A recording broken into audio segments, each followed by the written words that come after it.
Welcome to Ghostly. Is St. Louis Cemetery number 1 in New Orleans haunted?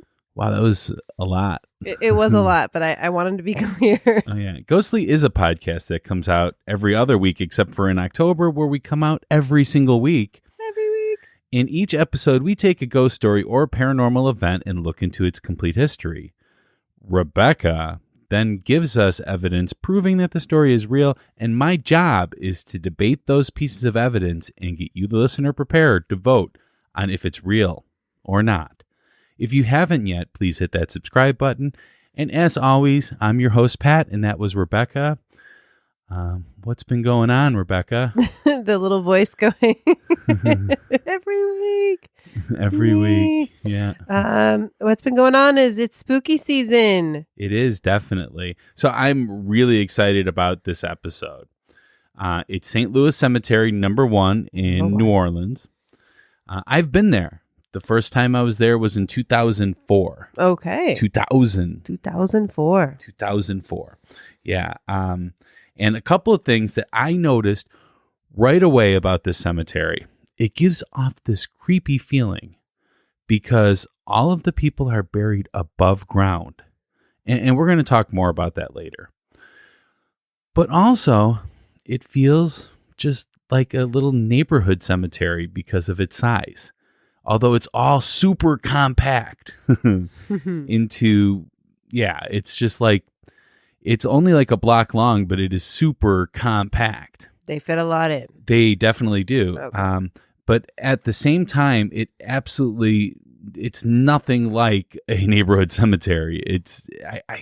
This is going to be my least descriptive episode, I would say. Okay. Because it's really hard to explain these kind of things. It also feels like a dump at times, I got to say. But a lot of the tombs are really in bad condition. But then again, it feels very fancy at the same time.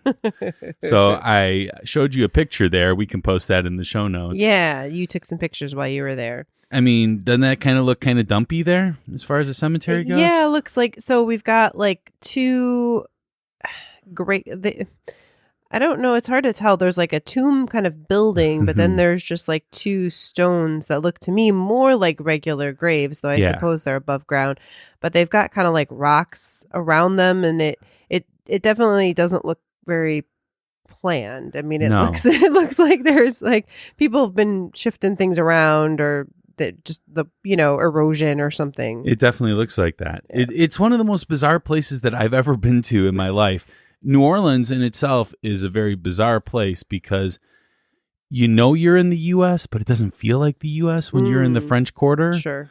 It's totally different. It's just weird. I don't know. When I was there, I was on a tour. Okay. I know that they still do those tours, but you have to pay really big money for them now. Mm-hmm. But this was before they closed the cemetery to the public. Oh, okay. So there were a lot of people that just walked up and got on our tour with us, even though they didn't pay for it. Great. So there was this one moment when I looked up at this tomb that was like a woman with a cross. It probably was Mary, I'm thinking. And it was at the top, and it's like towers over everything. And it felt like the heavens opened up above me. The clouds were just amazing. I took a picture of it, and I'll have Rebecca post it in the show notes, but there's the picture. Yeah, it's beautiful, guys. So yeah, definitely take a look at the show notes. You can always go to ghostlypodcast.com too to see things. But it does look like, I mean, it looks big. I mean, you talk about it being just like on a block. I mean, this to me looks, I mean, obviously it's hard to see the perspective of it, but like, it looks like it's really tall. Looks like it towers above everything around it. And it does. I mean, that particular thing does. Are amazing. Yeah, it was, and that was on a 2004 digital camera too. So yeah, it looks great. Yeah, it was an AOL camera that I had. An AOL camera? Yeah, they give you a free camera when you subscribed. I didn't get a free camera. Well, you didn't subscribe at the right time. Well, I did. Okay. Yeah. All right. So this is the part where we do shout outs. There are two ways to get a shout out in Ghostly. The first way is to give us a review on Apple Podcast. We always prefer those 5-star reviews, but we will read any and all reviews that we receive. The second way is to become a member on Patreon. Just go to ghostlypodcast.com and click on Patreon in the menu bar. And we have a lot of different tiers to choose from. Some of them give you extra ghostly. Yeah. And this month, it's going to be insane for those Patreon people. They're going to have 6 episodes. Yes. And the first of which is extra for our previous episode, Graceland. Yeah, we go into more details about it. More Graceland stories. So yeah, absolutely. Definitely subscribe to on Patreon to get that. Yeah, so we did get a review, and this one is from the United Kingdom. And because this person shares your name, okay, I thought I would have you read the review. Okay. But they are from the UK, Rebecca, so you have to do it in their voice. Well, I don't know their voice. I mean, the British people have different accents. Well, you have to imagine. I just have to imagine. Yeah. Okay. Well, it's Riki is the name, and it's titled "I'm a Ghostly Fan." Okay. I am so sorry, listener. Again, no idea what your accent is. I had to write a review as I love your show. Now I'm going very posh with my accent. I don't know why. It's nice to have a fellow believer of the same name. No, now I'm getting into, I don't even know what. Your witty and fun debates are brilliant. And you always manage to make me chuckle. Thank you. And especially for the Oakley Court episode. I watched Rocky Horror because of it and have been obsessed ever since. Keep up the good work. Aww. It's a little bit like Mary Poppins, a little bit of I don't even know what, but I like thinking of a posh British lady being like, I love Rocky Horror now. I watch it every day. But a fellow Rebecca. Yes. now. Thank you so much. I really appreciate thank you so much for the awesome review. We really appreciate you. And we love getting reviews from other countries, too. It's really great. You just can't see it on our Apple podcast when you go on there. So you can see it on our website.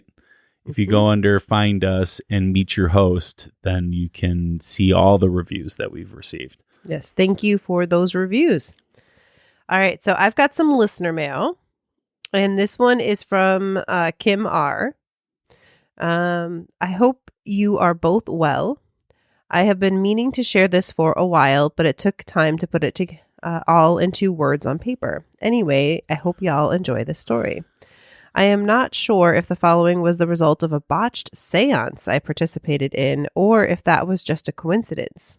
It all started when I was about 10 years old, going on 11. I woke up to see what I assumed was my mom. I saw a black shadow peeking into my room. The shadow was so dark you could make out a human shape through the darkness around it. I asked if it was time to get up for school, and the figure nodded and moved away from the doorframe. I laid there for a few more minutes and then thought my mom would be mad if I didn't get up. So I crawled out of bed and headed down a dark hallway. It was confusing because my mom just told me it was time to get up, but it seemed my brother was still in bed. Making my way to the kitchen, I noticed all the lights were off and no one was awake. A quick look at the clock on the microwave showed the time to be 3:16 in the morning. Oh, that's probably because ghosts are in different, they're in a different time zone. It's the witching hour. No, they're just in a different time zone, that's all. Confused, I just shook my head and went back to bed. When it was time to get up, I asked my mom about it, and she said she did not go at that time to wake me up as she was asleep herself. Now, it's possible this could have been a dream or hallucination caused by waking half asleep in the middle of the night, yet the time on the clock was eerie even if it was just a coincidence. Fast forward to a Friday night that I could not sleep. I had a sense of fear and felt something was in my room with me. I was sitting up in my bed with the lights on. Glancing towards the foot of the bed, I saw an indentation of the mattress like someone or something was sitting there watching me. Thinking it was all in my head, I got up to turn on my stereo. My thought was music would calm my nerves and help me fall asleep. As I got up and made my way to the stereo, a jewelry box toppled off the dresser that was next to the foot of my bed. I said a quick prayer for asking for protection when the phone rang. I went to my brother's room, he was still up, to see who was calling in the middle of the night.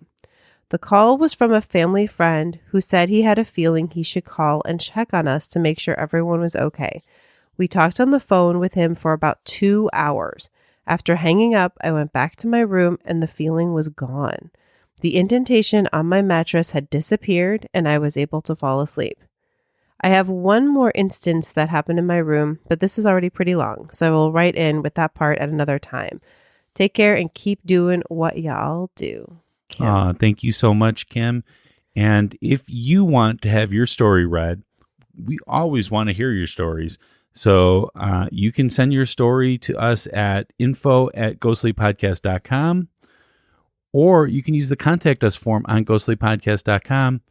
Or you can send it to us in the snail mail. We love the snail mail, the real actual mail. P.O. Box number 264, Geneva, Illinois, 60134. And you may not remember all of that. So You probably won't. Probably won't. And if you're driving and stuff, like we don't want you to hurt anybody. Yeah. So or yourself. You can just go to our website. Yeah. And go to the bottom of the page. It's called the footer. Yeah. The footer. And it's all there. Yeah. And I need stories, guys. I mean, I have a few, but like I need more. So you need spooky things to happen to people. Yes. No, I want to. I am positive that our listeners have already had spooky things happen. Send them in. They don't need to be long. Like we don't need to, like it doesn't need to be some big dramatic story, although it can be. But it could just be some weird little thing that happened and you're not sure what it is. We love to hear about all those paranormal happenings. So send them to us. You had a weird thing happen to you that could be kind of ghostly with your Game Pass, right? My Game Pass. Me being stupid. you want me to tell Rebecca being stupid story? I don't know. I mean, no. That happens a lot where I just am dumb, like where I don't understand what's happening. Well, I think you have to tell it now, though. Okay. Well, it might be cheating, so I'm not sure, but hopefully this doesn't get back to the Xbox people. I don't know. I'm guessing it's fine. No, this was just me being stupid. I had bought, I tried to buy a cheap Xbox Live Game Pass. The Xbox Live code that then you switch into Game Pass. But anyways, and it was a 12-month code. Well, they sent me 4 codes and I checked all 4 and they were only 3 months. And so I got all upset that they didn't send me a 12-month code. And then they had to tell me, well, no, it's 4 3-month codes that when you add them together, that makes 12 months. I think that might be a ghost. No, that's just me not processing information correctly. How long did you try on those codes? That was for like days. For days. What? I was really upset. Come on. Yeah. All right, you got a ghost story, right? I do have a ghost story. I mean, I know that was ghostly though, but no. Thanks for that, Pat. All right. So, okay, here's our ghost story.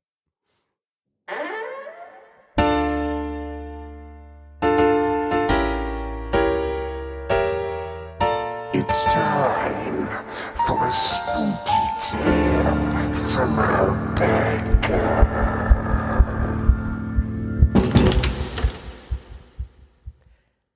Yesterday was a day I'm not sure I'll forget.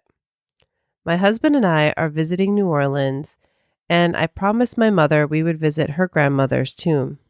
She's in St. Louis number 1. You can't just go in anymore, you need permission.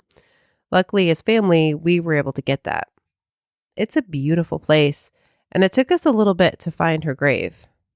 What's eerie was how quiet it was. I mean, you expect a cemetery to be a little quiet, but because they don't allow people in without permission, we seem to be the only people walking around. We found her grave, and I set down the flowers I brought and a note from my mother. I spoke a few words, and then we just stood there, paying our respects. And then a man walked up to us. It was a little surprising. As I said, it was quiet. My husband said, hello, and the man said, hello. He asked us what brought us there. which seemed like an odd question. I mean, it's a cemetery. But grief does things, and I just told him who we were visiting. He nodded his head. I noticed he had the most striking blue eyes. That kind of color that's beautiful, but also looks unreal. He said, "Well, I've been trying to find my tomb." "Vignette, have you seen it?" "No," I said. I'm sorry." "Oh, that's all right. Maybe I can share your great-grandmother's." And he laughed. My husband and I just looked at him. It took a minute. I mean, what an odd joke. He just laughed and started walking away. We looked at each other again and just couldn't understand. His tomb? We decided it was time to get out of there. Unfortunately, we had to go the same way the odd man had, but we kept going. And I kept my eye out for him, but I couldn't find him. He was gone. Now, it's a big enough place with these tall tombs, but he would have needed to really hide himself for us not to see him. We were right behind. So I have to wonder, maybe he does have a tomb? All right. So my typical question is, how much of that is all made up? Well, it's a fictionalized version of a story that people tell. Now, I will say, when you started saying the end of it, first of all, if I had to debate this, I probably could. Mm-hmm. But the first thought I had was, man, that would be a great place to play hide and go seek. Because there is a lot of like little hidey places and stuff. And there's tombs that are like the size of a person. Yeah. You know, like standing. So sure. I mean, they all should be the size of a person, right? But I mean, standing up, right?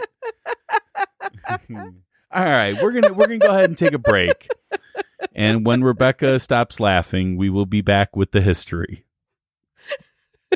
Be back soon.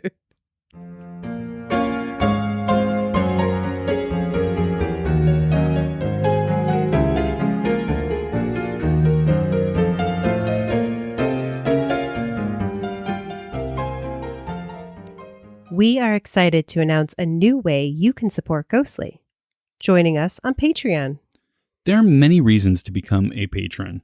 Not only are you helping Ghostly cover its own cost, but you can get Ghostly episodes early. You can get up to 25% off Ghostly gear. Get a shout out on the next episode. You can get a priority request for a new episode. Get more Rebecca's creepy bedtime stories. And the biggest news, you can get exclusive content with our new show called Ghostly X for the weeks that Ghostly does not have a new episode. As well as many more cool rewards that we can't wait to share with our patrons. So please, help us become the podcast that we've always wanted to be. You can sign up by going to ghostlypodcast.com and clicking on the Patreon link on the menu bar.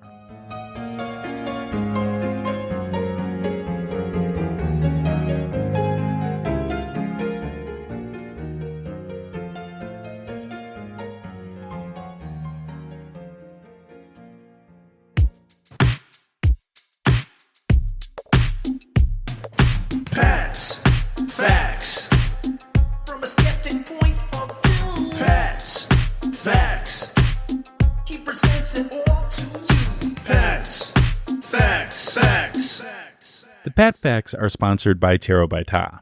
Ta's a professional tarot card reader with over 20 years of experience. You know, Rebecca, he reads at numerous public events, private parties, and personal appointments throughout the greater Chicagoland area. He also does his readings worldwide using online services like Zoom. But the best part is, he's #Team Skeptic. Yeah, all right. I'll give it to him.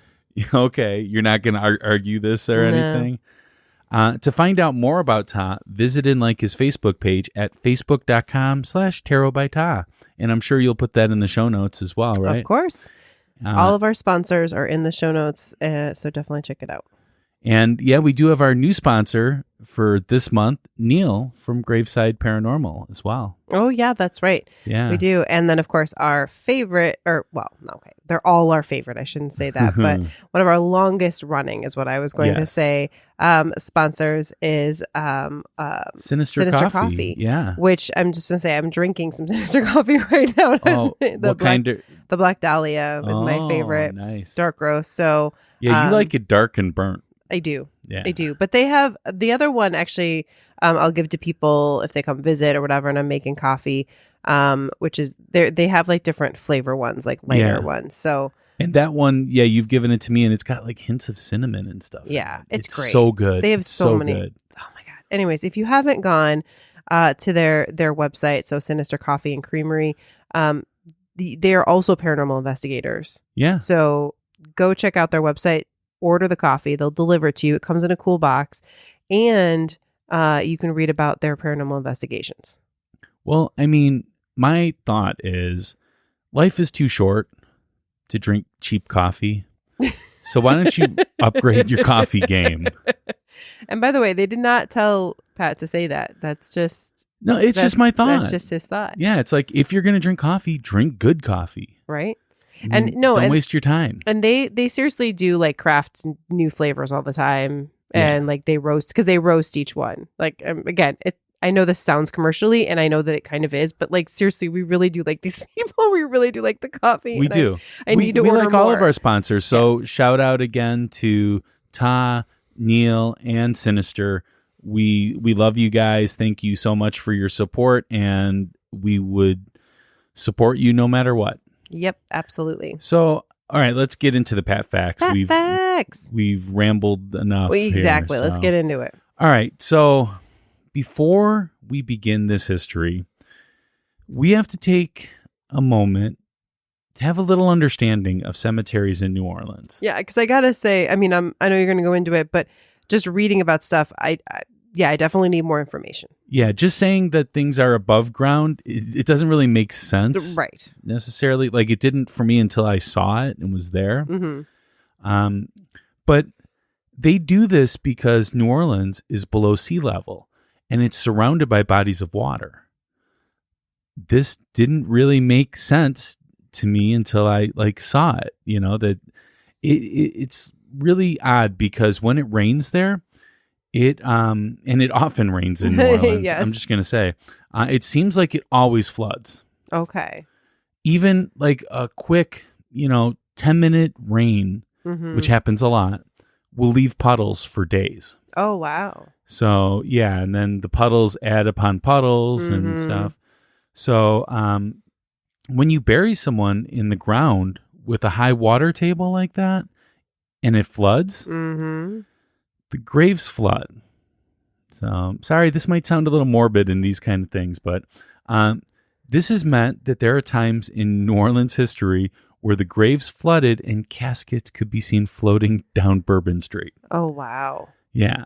Also, New Orleans has a lot of different influences. They have the French, they have the Spanish, African, Caribbean, and Creole. So you see this mostly in the food that they have there, but you also see it in the architecture, which directly transcends to the burials that they have. Okay. In their death culture, Gotcha. as one would say. So it's not just the caskets floating down the river; it's much more than that. And it's it's not. It's it's a scary thought. Creepy visual. Yeah. And also, too, the population boom that happened at one point there, really, I mean, they had no place for the dead. So this is what they did. Also, because voodoo has such a strong presence in New Orleans, in both history and legend, the cemeteries were often associated with voodoo. The idea of writing the 3 X's, it's got nothing to do about movies or anything like that. It's become connected with the legends of Marie Laveau. Another voodoo practitioner. Absolutely. Guessing, right? Well, the Voodoo Queen. Voodoo Queen, yes. That we did an episode we did. on. Yeah, definitely great companion episode. Absolutely. Now, this is going to be a little bit more morbid and Oh, extremely really? interesting. More morbid. Above ground burials in a place like New Orleans that can get super hot Ooh. means that the bodies don't stay in those tombs very long. Where do they go? Well, for above ground tombs in New Orleans, when a burial is needed, the cemetery sexton opens the outer tablet marking the opening to the vault of the tomb. Okay. The vaults typically are walled off behind the tablet with brick, which also must be removed. So they have to take all that down whenever they do this. The opening. Yeah. Okay. The remains of the corpse that was most recently interred in there are then placed in a bag and removed to the bottom of the tomb. Okay. All right. So you're following me so far. So they take it from the top shelf, move it down. No. Okay, now I'm lost. So you're saying that It's got many levels on it. so like multiple different people? Yes. Okay. So that's why your story, to me, I was like, well, he could own the tomb, but not be dead because he's going to be the next one there. Yeah. Anyways, whatever. Okay. So in the local lexicon, this space at the bottom of the tomb is referred to as the caveau, or as a receiving vault. Moving the remains in this way makes room for the remains of the corpse to be buried. By local tradition, the tombs cannot be opened in this way for at least 1 year and 1 day. It's very important to remember. The belief being that they would ensure that the corpse already in the tomb is exposed to one full New Orleans summer to allow for adequate decomposition. So you're kind of saying, okay, so it's like, let's say like, a year and a day ago or whatever, more than that, somebody was buried there, and then like I could purchase a space in that tomb essentially, and then if I pass, like, I don't know I'll if you be could put in there. I don't know if you could buy a tomb there. Okay, right now. It's like the family. No. I don't know. I'm not saying that. I'm just saying that I think it might be closed off unless you're super, super rich or super famous. Okay, so assuming I'm super rich, or like I'm a famous person or whatever. Yeah. I could get me a space. Yeah. Wow. Yeah. Even though like other people have been buried there, it doesn't matter. We just keep rotating. Yeah. And get you into the ground because you're all decomposed. And I will tell you that after the second burial there, so the person died. They waited the year and the day to open it up. Okay. Then they wait another year and a day for the next person. Okay. By that time, there is no body anymore. On the bottom. Oh, because it's just in a bag, you said. And, it's not like it's hot. And it's hot and it's raining. Yeah. Okay. Yeah. So following the appropriate funeral ritual, the cemetery sexton again walls off the vault opening with brick and replaces the tablet. Okay. So that there's a different name on there then. Okay. Generally, the names of the deceased and their birth dates and death dates are chiseled into the tablet or alternately elsewhere on the tomb. Okay. The above ground tombs are generally not airtight. So the suitable gas exchange can occur for the decomposition of the corpse. Oh. Yeah. All right. I can understand why people find these cemeteries creepy. Well, yeah, definitely. But I mean, there's hardly any remains that are still there necessarily.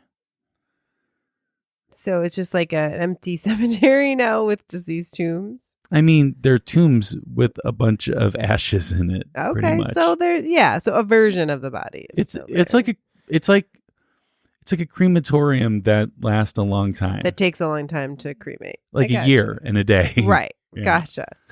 All right, so now let's get into the actual history of St. Louis Cemetery number 1. Okay, because there's multiple of these kinds of cemeteries. There's 3 St. Louis cemeteries. I visited them all. St. Louis Cemetery number 1 is my favorite of them all. Okay. Because it's just so crazy that it's just in the middle of everything, and it's so small and condensed, but yet so big. I don't know how to explain it. It's really creepy like that. So St. Louis Cemetery number 1 was opened in 1789. Oh, wow. Yeah, that makes it the oldest cemetery in New Orleans. It replaced St. Peter's Cemetery, which was a Catholic cemetery. And they're all Catholic cemeteries now there. It replaced St. Peter's after a fire in 1788. Oh, gotcha. Okay. So there was a cemetery, fire went through, they reopened it. Yeah. Okay. St. Louis Cemetery number 1 is just 8 blocks from the Mississippi River. Yeah, in Chicago, we moved ours away from the river. Yeah, well, this is eight blocks, so it's pretty decent. good enough, except for the flooding Yeah. and stuff that happens there often. And it's 1 block beyond the border of the French Quarter.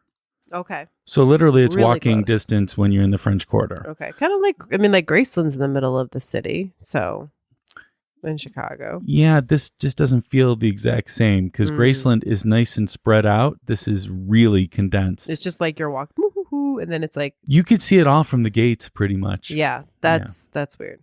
It spans just 1 square block, but is the final resting place of thousands That's of people. so weird. Yeah, in 1 block, thousands of remains. Wow.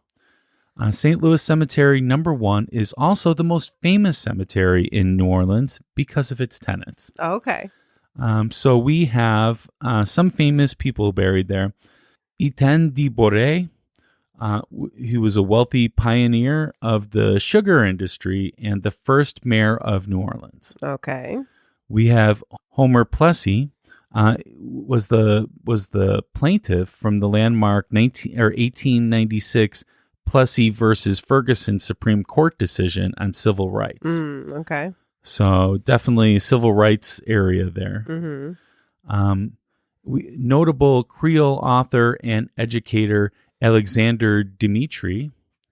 And one of its most famous residents is Marie Laveau, who is believed to be in the Galapian family crypt, although they don't 100% know. And again, there's no way to really check because she's not there no more. That's so crazy. Yeah. And I included a picture there, so you got to put that in the show notes. Oh, yeah, we definitely will. And you'll see the X's on it a little bit. This wasn't like they wash away after a little while. Sure. But, when you go there, you're supposed to put X's on it because it's like a voodoo thing. Yeah. And again, definitely, we're going to talk a little bit more about her, but definitely go back and listen to our Marie Laveau episode. Yeah, absolutely. Yeah. And in other bizarre history, Nicolas Cage purchased a pyramid-shaped tomb to be his future final resting place. Yeah, I saw a picture of it. It's weird.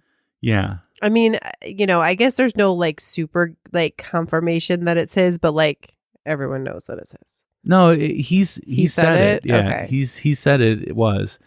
It's weird. Why would you? I don't know. Okay. Anyways.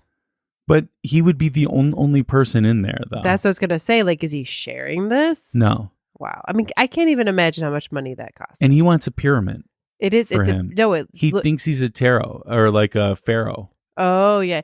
No, have you seen a picture of it? No, I haven't. Oh yeah, it's there. And it's already built. I was there in 2004, and this was in 2010. So all right. Well, I'll put a picture in the show notes. Yeah. It's weird looking. To be buried there, you either have to be, as I said to Rebecca, you either have to be super famous or have a ton of money. I'm assuming both, Yeah. honestly. Effective March 1st, 2015, the Roman Catholic Diocese of New Orleans, which owns and manages this cemetery, has closed it to the general public because of the rise in vandalism there, like the X's and stuff like that. They didn't want that anymore. However, in a controversial move, the diocese is now charging tour companies for access to it, and they charge $4,500 per year or lesser amounts for short periods.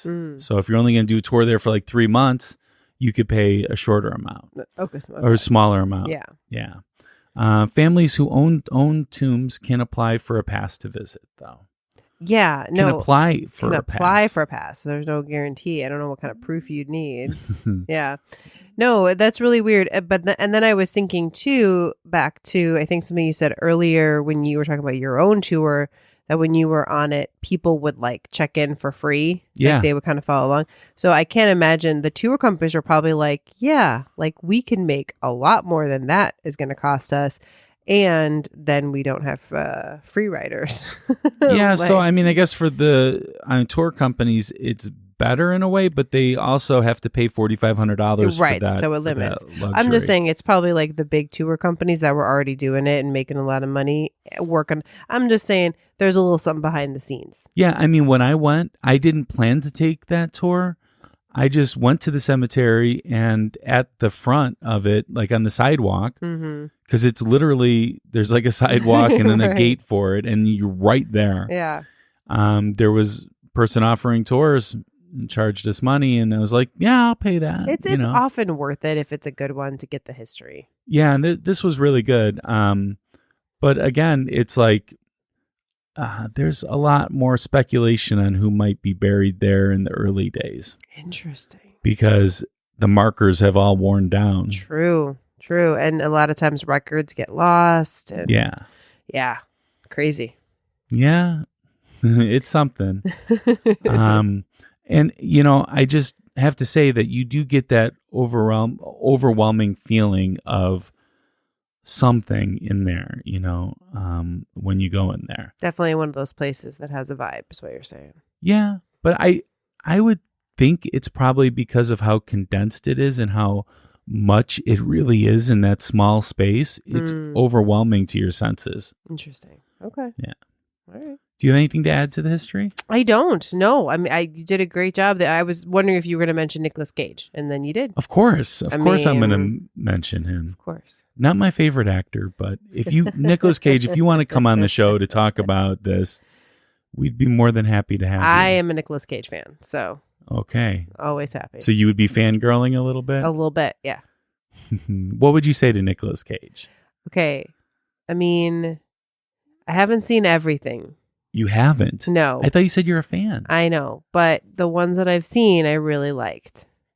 So I think he's a good actor when he turns it on, when he's into it. So okay, yeah, he's a good actor. Yeah, you didn't see his new movie where he plays himself?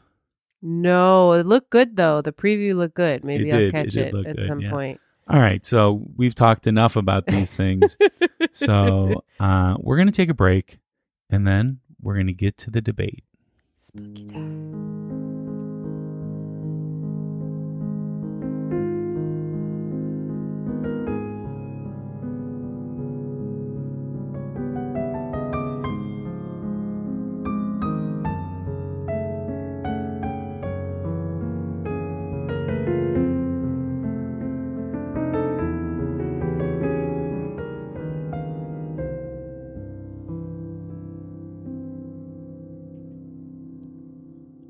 Throughout our time doing Ghostly, we've met a lot of great people. People that don't always fit into our episode schedule. And even when they do, we try to focus on the topic of the episode, and we don't really get a chance to get to know them as a person. That's why we came up with the idea of Ghostly X. Ghostly X will come out on the weeks when there is no regular Ghostly episode. And it'll have interviews with amazing people and listener feedback from previous episodes. We also can't wait to talk about the paranormal in the news. We're very proud of this project, and we can't wait to share it with you. Ghostly X is a Patreon exclusive. You can start listening now by going to ghostlypodcast.com and clicking on the Patreon link in the menu bar to become a patron and help support Ghostly by listening to our brand new show.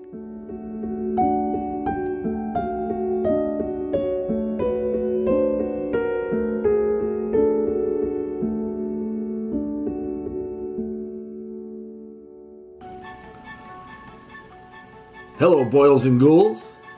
It's that time of year again.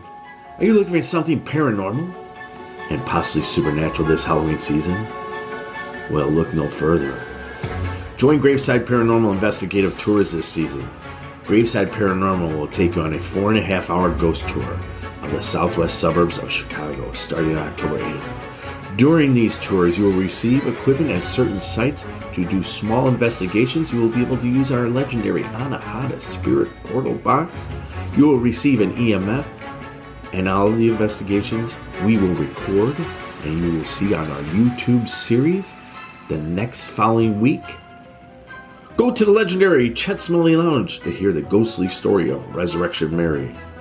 Or come to the farm in Palos Hills to hear the ghastly story of the Butcher of Palos.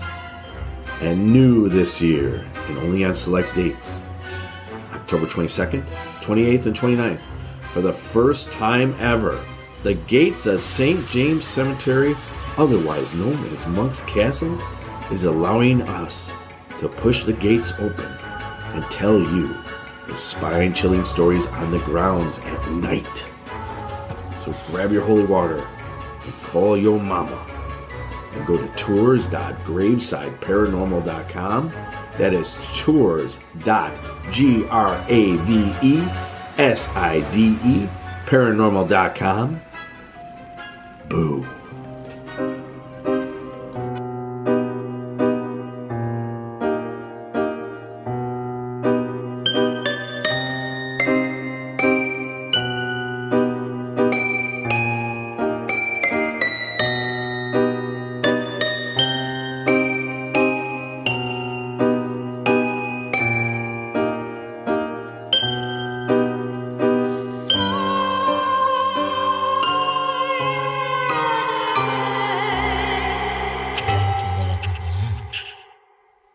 All right, we are back, and I just wanted to say beforehand, you might have noticed that we didn't give the poll results from the last episodes, but the reason is because we are doing polls all month long. We're keeping them open.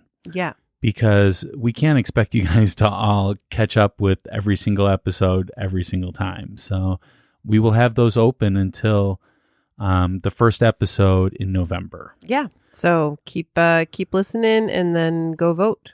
Go vote. Definitely, you can go to ghostlypodcast.com, click on polls, and you can vote there. We don't accept votes on Facebook.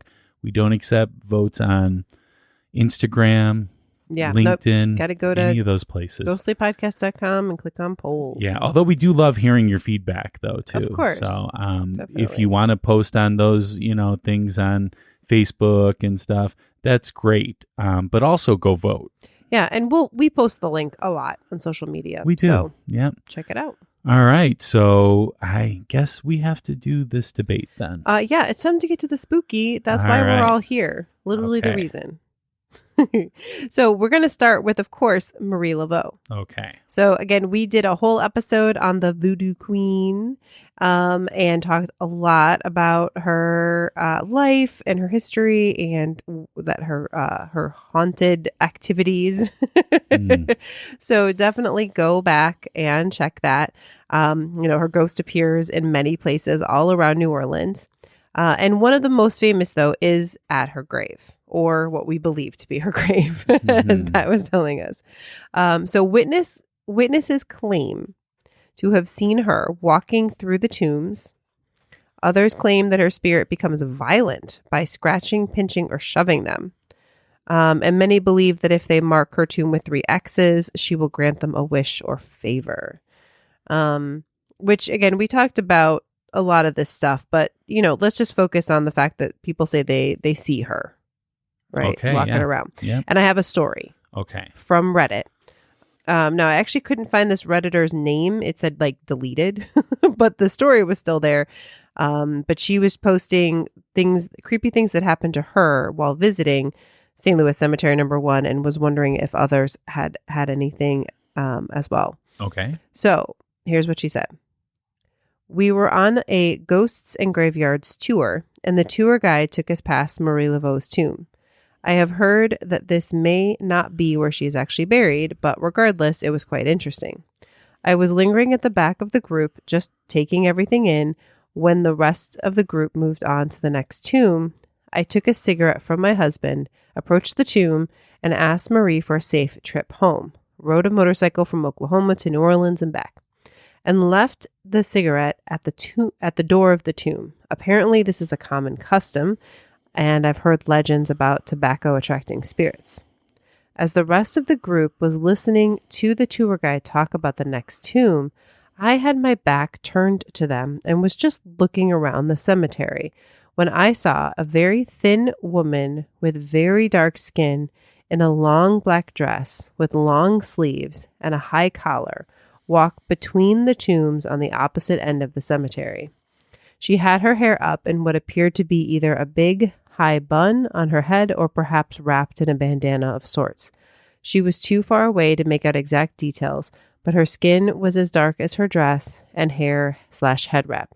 She was entirely black like a shadow, but she was definitely a female form in a long dress. And a lot of people will claim that Marie Laveau has that kind of Creole look when she's walking as a ghost. Well, I mean, the thing about this cemetery is it's easy to spot somebody in there because it's so small, but yet it's easy to lose people because of, these tombs are like buildings. They're like small buildings, like shacks almost. Some of them, like the Marie Laveau one, is more like a tower of sorts, but it's not like a monument to her or anything like that. Let me just say that. But it's easy to spot people in there. It's easy to lose people in there as well. So I'm just going to say that this was probably a person. There is a lot of stuff that goes on in New Orleans that the general public might not be privy to. Like a lot of the jazz funerals and stuff like that, which are just amazing and just awesome. That's the way to go. It's to celebrate it, But things like that, are things that they don't just invite the general public to necessarily. So this could be someone that is one of those people that participate in the jazz funerals or something like that, just dressed in, Wow.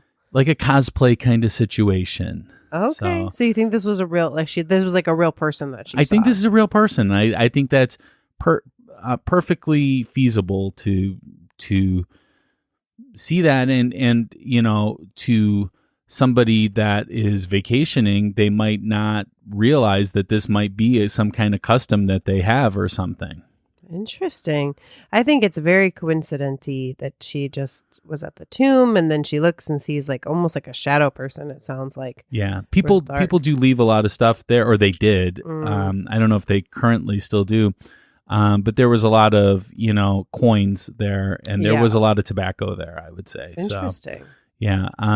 But yeah, although I appreciate the story behind it, I would love for that to be something, but I don't believe that, so I'm going to give it a 0. A 0. All right. I'm going to give this one a 7. 7? Yeah. No, definitely. We hear the story. This is what people say they see. And then, yep, that's what she saw. But it could be a person.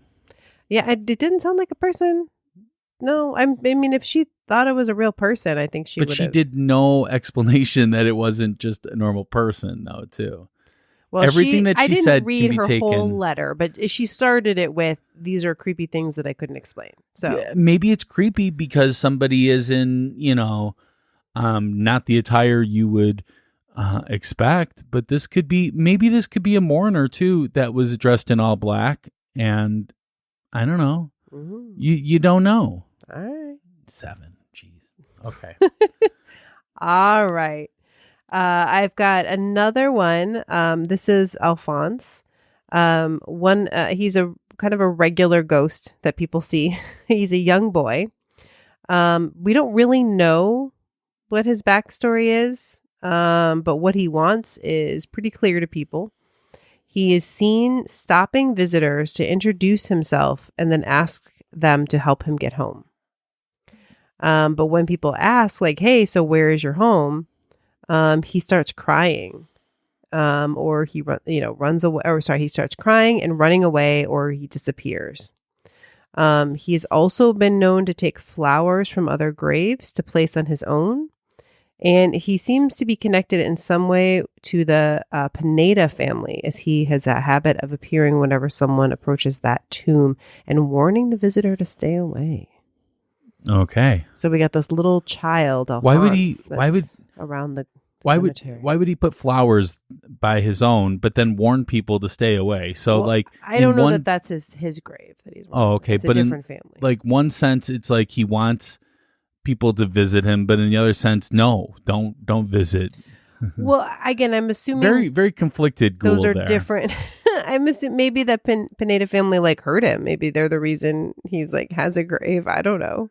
Yeah, I will say that there is a dark part of New Orleans in that there is a huge homeless population. There's a lot of people out there doing creative things to ask for money. Like we have the robot man that's out there. We had one guy that looked like Uncle Sam, although he recently passed.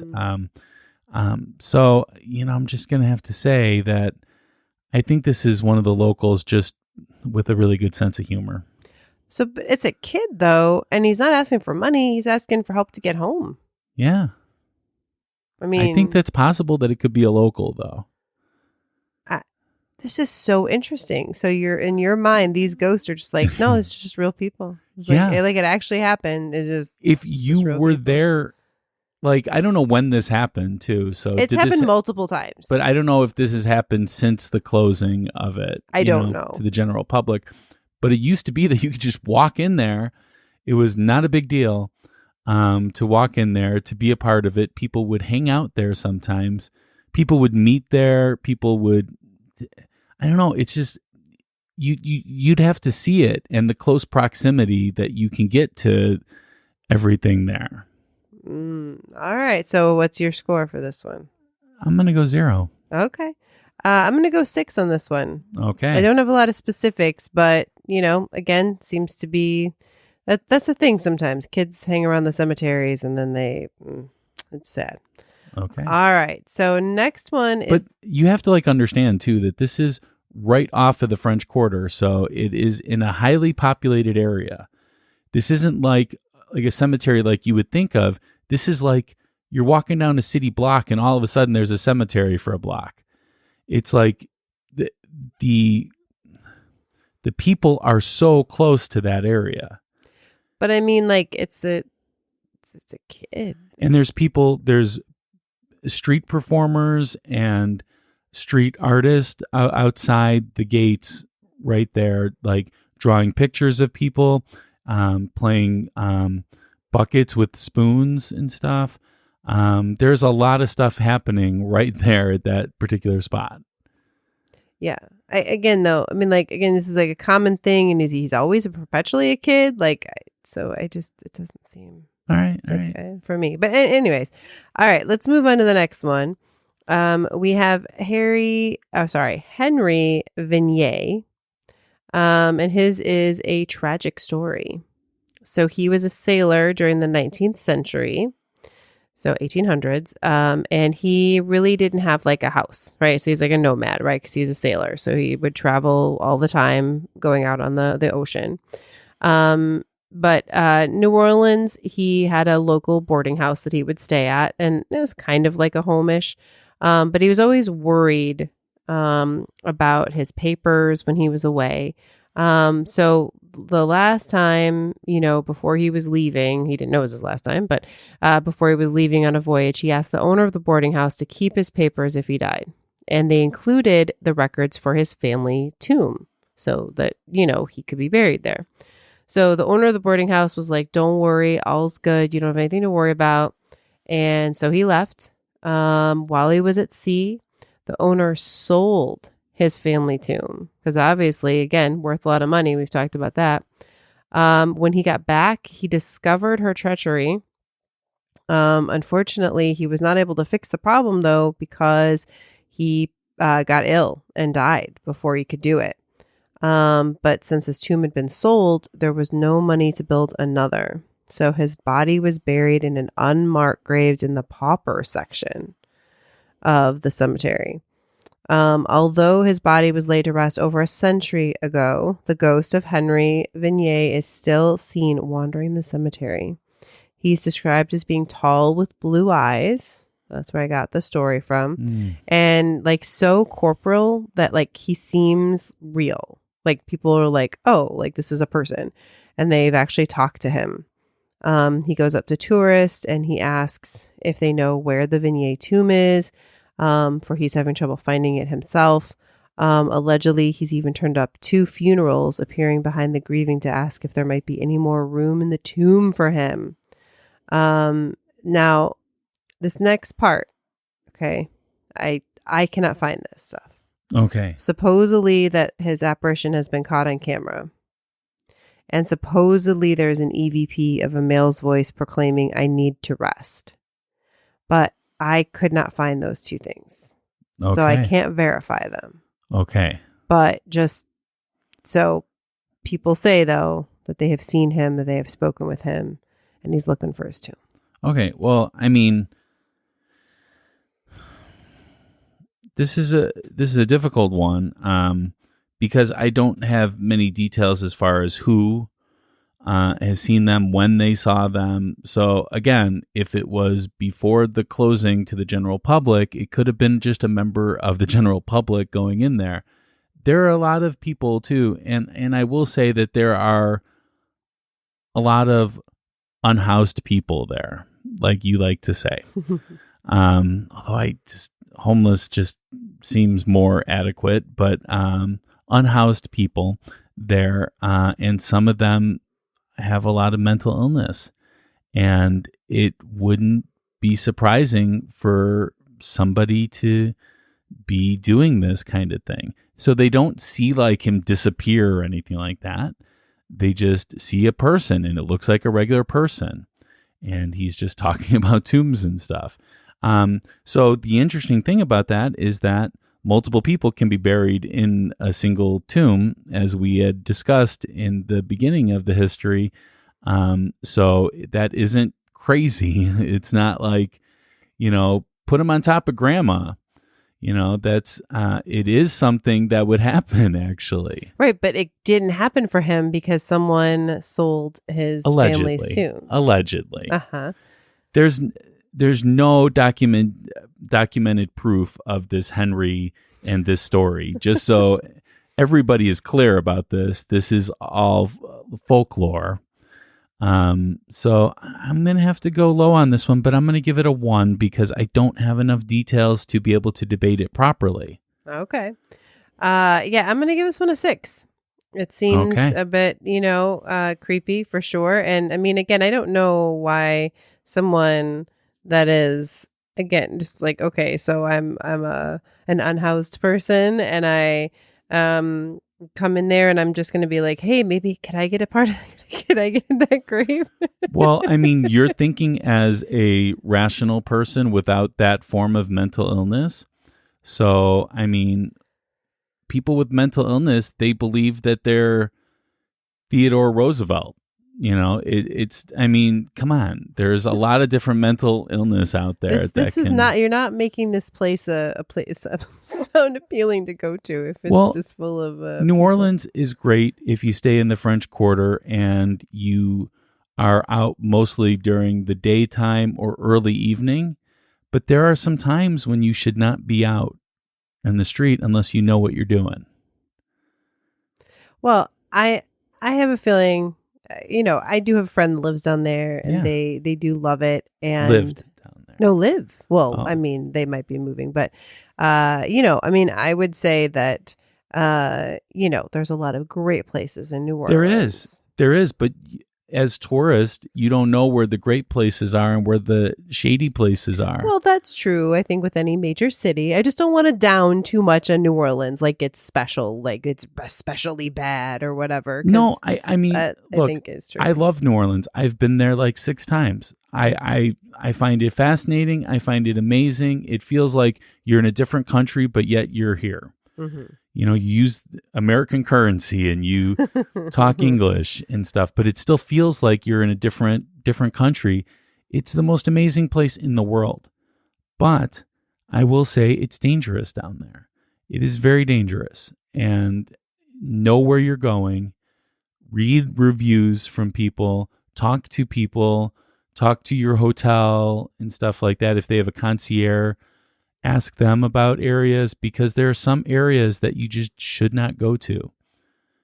You should not. Good travel tips. I mean, that's very true. You want to know ahead before where you're going. There are people that were born and raised on the bayou that don't exist in our modern society, as far as like they don't have a social security number, they don't have a birth certificate, they don't have anything, they don't exist. The government has no idea who they are. It's dangerous though. It is dangerous. All right. Yeah. Okay. I've got one more. Okay. So our woman on Reddit that said she saw who she thinks might be Marie Laveau, had one more thing that happened to her.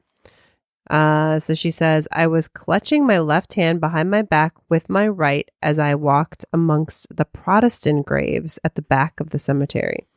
This was just a few minutes after I saw the mysterious woman, and something brushed against my hand, but she couldn't see what it was. All right, this is the first piece of evidence that you've presented that seems like it has anything to do with paranormal things to me. But I'm just going to say that it feels like a creepy place. I mean, because you're not used to all those graves being so condensed in that small of an area. I think this is a psychological thing as well. I really do. Unfortunately, sorry. I think that you're predisposed to it. And also, she went on a tour that was a ghost and cemetery tour. Mm-hmm. She's wanting to see ghost. She's expecting to see ghost when you're on that kind of tour. And I think it's a psychological thing, not anything to fault her in. I'm not saying she's lying intentionally. I'm just saying that it's easy to exaggerate these kind of things. All right. So what's your rating? 0. Okay. I'm going to give it a 5 because I want to give her the benefit of the doubt, but she just saw a creepy figure, and it's real easy to like feel like something's touching you, but it's just like the feeling. It's easy to see a creepy figure too. Well, I think too many people. She's just one example. All right. Well, that brings us to the overall rating. What is your overall rating to this? All right. So my overall rating is going to be a 6. A 6. For sure. Okay. Again, definitely a lot of sightings. I'm just kind of going in the middle. Again, if I could do 6.5. No. If I could do it, I would. No, you can't. All right. How about for you? I'm going to have to go 0 because I'm going to average out all mine. I think that you have to be exposed to New Orleans to understand what I'm saying in this, that I'm not just being paranoid and stuff, that there are people there that have a lot of mental illness, and there are people there that are out to get money. So those two things combined means that a lot can happen. All right. You want to do our final arguments? Yeah. So that brings us to the closing arguments. This is our last chance to convince you to vote our way. We are each given 1 minute of uninterrupted time. We will time each other on our cell phones to keep Rebecca honest. Hey. You always try to go over on your times there. So, Rebecca, are you ready? I'm ready. Go. All right. So here's the thing. None of these ghosts ask for money. Like all of them are, just being creepy, looking for a place to rest. We don't know for sure why the cemetery is haunted, but it certainly is a place where a lot of, again, anytime a cemetery, you're going to have a lot of death and you're going to have a lot of tragic stories. And I think this is no exception. And in fact, it's very dense, right? We have thousands of people buried there, thousands of stories, thousands of spirits, and they're all in one kind of, small area. It's not surprising to me that there is a lot of energy there. There's a lot of souls wandering and lost.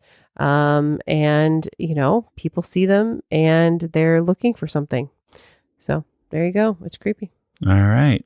You had 4 seconds left, See, Rebecca. I don't always go over. But you do sometimes. No. All right. You ready? Yes. All right. So a quick story about when I was in New Orleans. I had met this guy that was one of these living statues that would take pictures with you. Although he couldn't stop talking, he was definitely mentally ill, and he was definitely challenging everyone's belief, and he claimed to be Alice Cooper. So I'm just saying, these things can happen in these kind of places. There are living statues right outside the particular area. They would look like they're statues, and you might think that there's something else. It's a creepy place because it's a cemetery in New Orleans, and we're not accustomed to the above ground burial. This place is not haunted at all. It just is really cool, and you should visit, but be careful. All right. All right. So I want to thank everyone so much for listening. Please share us with your friends and family, as word of mouth is our best advertisement, Rebecca. Yes. Remember to hit that subscribe button if you haven't done so already. And this is the spooky season. We shouldn't have to tell you that. Just hit it. No, yeah. Spread the word. Get your friends listening, your family. It's a great show to listen to together, and then have your own conversations about all of this. So. Yeah. And speaking of friends, I would like to bring up some of my friends and your friends that are also VIP patrons. Yep. And they're like our producers here. So we have Alicia, Carrie, Becky, Natalie, Kim, Ta, Ernie, Marisol, Shayla, Cindy, Kevin, Nicole, Jessica, Alice, Austin, Aaron, Hope, and Candy. And on the next episode of Ghostly, we will be talking about Highgate Cemetery, which I'm super excited about because I don't know much about it, and it looks so beautiful. Yeah. I would just say. It's in London. It's in London. So it's going to be great. And when does it come out? It comes out in just 1 week on October 19th. Again, every week, just cemetery haunted cemetery again. And then Not another haunted, haunted skeptic. cemetery. Be and skeptic. then another haunted. No, we're going to keep coming at you with the haunted cemeteries all month. I feel exciting. like you're punching me in the face with this cemetery stuff. All right. Until next time, stay ghostly. Bye.